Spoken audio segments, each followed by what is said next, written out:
Hi hello namaste అస్సలం అయికుం. Welcome back to Tara's Dubai life style.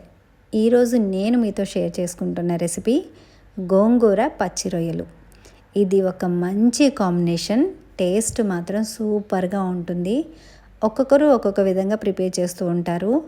ఒక్కసారి నేను ప్రిపేర్ చేసినట్లు ట్రై చేసి చూడండి. మళ్ళీ మళ్ళీ తినాలి అనిపించేలా ఉంటుంది దీని రుచి. అంత బాగుంటుంది. ఇంకా ఏమాత్రం ఆలస్యం లేకుండా చాలా టేస్టీగా ఉండే ఈ గోంగూర పచ్చి రొయ్యల కర్రీని ఎలా ప్రిపేర్ చేసుకోవాలో దీని ప్రాసెస్ ఏంటో చూసేద్దాం.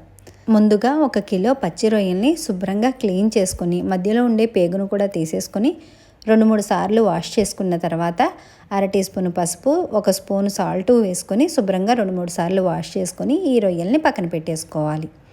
ఇప్పుడు ఒక 2 కట్టల గోంగూర ఆకుల్ని శుభ్రంగా వాష్ చేసుకొని ఒక కడాయిలో 2 స్పూన్ల ఆయిల్ని వేసుకొని సాఫ్ట్గా అయ్యేంత వరకు ఫ్రై చేసుకొని దీన్ని కూడా పక్కన పెట్టేసుకోవాలి. గోంగూరని కావాలి అనుకుంటే మిక్సీ జార్లో వేసుకొని మెత్తగా పేస్ట్లా కూడా చేసుకోవచ్చు. ఇప్పుడు స్టవ్ పైన ప్యాన్ని పెట్టుకొని 3 టేబుల్ స్పూన్ల ఆయిల్ని వేసుకోవాలి.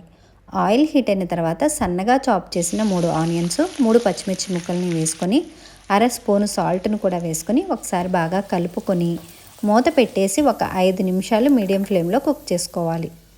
5 నిమిషాల తర్వాత చూడండి ఆనియన్స్ ఇలా లైట్ గోల్డెన్ కలర్లోకి వచ్చేసాయి కదా. ఇప్పుడు ఒకసారి కలుపుకొని దీనిలోకి 1.5 స్పూన్ల అల్లం వెల్లుల్లి పేస్ట్ని వేసుకోవాలి. అల్లం వెల్లుల్లి పేస్ట్ని వేసుకొని అల్లం వెల్లుల్లి పేస్ట్ పచ్చివాసన పోయి మంచి స్మెల్ వచ్చేంత వరకు ఒక 2 నిమిషాలు మీడియం ఫ్లేమ్లోనే కలుపుతూ ఫ్రై చేసుకోవాలి.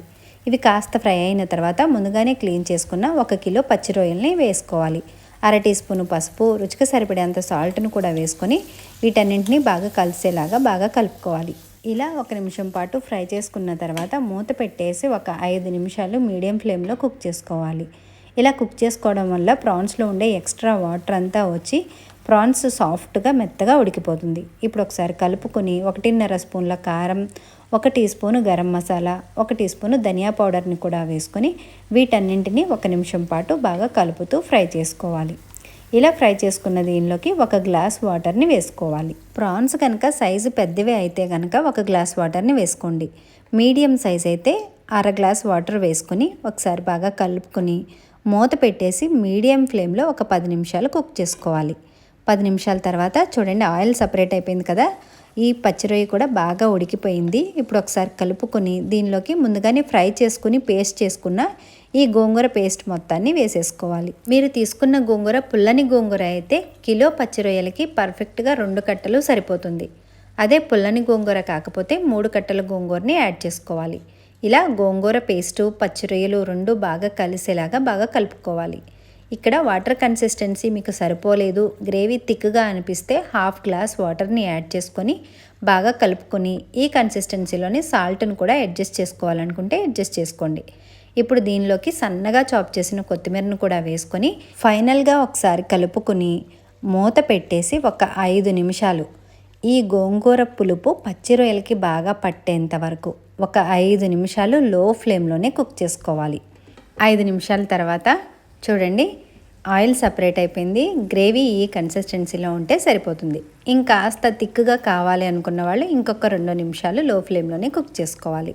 చూడండి చాలా ఎమ్మీగా చాలా డెలీషియస్గా ఉండే గోంగూర పచ్చి రొయ్యల కర్రీ అయితే రెడీ అయిపోయింది. ఇంకా దీన్ని వేడివేడిగా సర్వింగ్ బౌల్లోకి తీసుకుని సర్వ్ చేసేసుకోవడమే.